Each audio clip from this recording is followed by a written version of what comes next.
Para sa akin, isa itong bukasyon at iyon ang dahilan kung bakit ako nananatili rito. Nagagawa kong gawing mas maayos ang mundo ng isang senior na iyon sa pinakamaliit na paraan hanggang sa pinakadakilang paraan. Alam nating hindi na niya kayang mabuhay ng mag-isa, hindi niya gusto noong pumunta rito. At kung alam ko lang noon kung ano ang alam ko na ngayon, mas maaga ko sana itong ginawa. Sobrang komportable ko lang rito. Mababait ang mga tao rito. Napakabait ng lahat at nauunawaan nilang lahat ang misyon na kailangang alagaan ang mga residente. Sobrang buti nila sa kanya. Ang mga tao rito, masikaso sila, maalaga sila. Talagang nakatuon ang mga tauhan sa pagtukoy kung ano ang mga pangangailangan mo at kung paano nila ito matutugunan. Mahal ko dito, napakagandang lugar ito. Masaya akong nandito ako.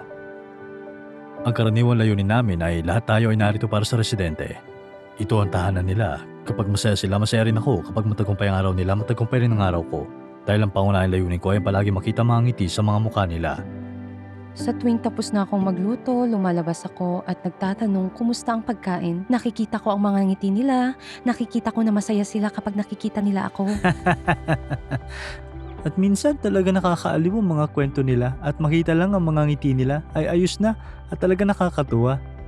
Masaya akong makita ka. Masaya akong makita ka.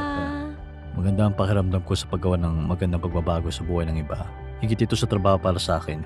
Nakita ko sila na parang pamilya. Sobrang kampante ng pakiramdam ko sa paglipat ko sa kanya rito. Pinadali nito ang mga bagay-bagay para sa amin. Ngayon ang mga oras na ginugugol ko para sa kanya, na-e-enjoy ko at nabibisita ko siya. Sa halip na tanungin kung kumain na ba siya o kung nainom na niya ang mga gamot niya, ang lahat ng iyon ay naitalaga ng gawin ng mga taong nagtatrabaho rito. At dahil doon, pwede kong makasama siya. Tiwala ako na inaalagaan siya ng mabuti at pakiramdam ko doon ay parang natanggalan ako ng isang mabigat na bagay sa mga balikat ko. Sa totoo lang, parang gusto kong maiyak dahil sa sobrang pasasalamat ko.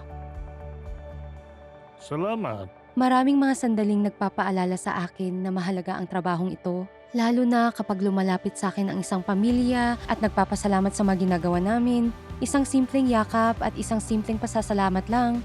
Sulit na ang araw ko at hindi lang ang mga pamilya kundi ang mga residente ay nagpapasalamat sa akin para sa lahat ng ginagawa ko. Pinaparamdam sa akin nito na ito ang trabaho ko, ito ang gusto ko at ito ang mahal ko. Masarap malaman na may mga lugar kung saan naaalagaan ng mabuti ang mga tao, naaasikaso sila ng mabuti, at hindi lang sila isang numero o isang katawan lang o sagisag ng dolyar. Tinuturing tao talaga sila. Ang pagiging parte ng komunidad na ito ay pinabuti ang buhay ko dahil pakiramdam ko mayroon akong layunin sa buhay. At hindi lang iyon para sa pera, ngunit pagtatrabaho para sa mga residente at para sa mga kapwa-tauhan. Narito ako para suportahan sila, tulungan sila sa paraang magagawa ko sa makakaya ko. Mayroon na ako ngayong ibang pananaw sa long-term care.